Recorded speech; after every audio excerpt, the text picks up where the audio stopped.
It's been a cold winter, and utility companies are warning people their power bills may be high. But with hot summer months on the way, there's never been a better time to save money and lower your energy bill. In fact, consumer specialist Rick Romero says he can show us a few changes that can cut your energy bill in half. Jose Morales has a small, lovely home in Claremont, but his energy bill used to be downright ugly. I had an electrical bill in the summertime of $295. But Jose was able to make his home more energy efficient, and after he did that, he cut his bill by more than half. Before those changes, his bills hit over $200.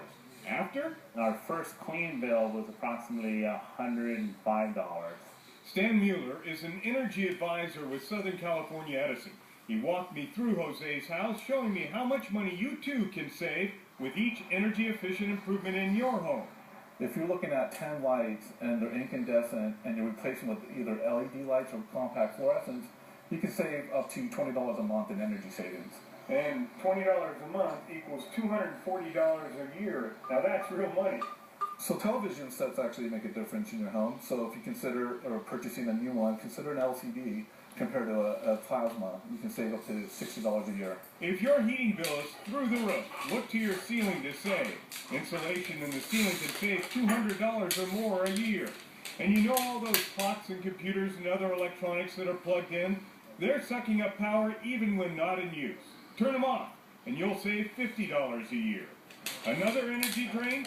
Windows that let the heat out. If you actually replace your single pane windows with double pane windows, you can save up to $100 to $400 on an annual basis.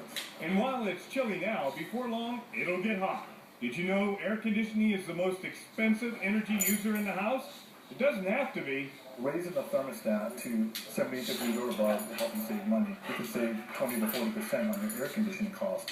You know, if you have a $100 air conditioning bill, that's $20, $40 cut off right there. Right, and that's a month, so you're saving anywhere from $240 to $480 in a year. And here's the best part of all. You don't even have to spend all of your own money for improvements. Jose used free money available from the Energy Upgrade California program. We work with you, bring contractors in who we've trained to look for energy saving opportunities in the home, and they'll help you get between $1,000, maybe even $4,000 to help buy down the cost of these upgrades. All right, let's total up our savings. Based on the size of Jose's home at 1,300 square feet, your savings would be $890 a year by making those changes. A larger home will bring even larger savings. Now that's real money. This is Rick Romero, ABC7 Eyewitness News.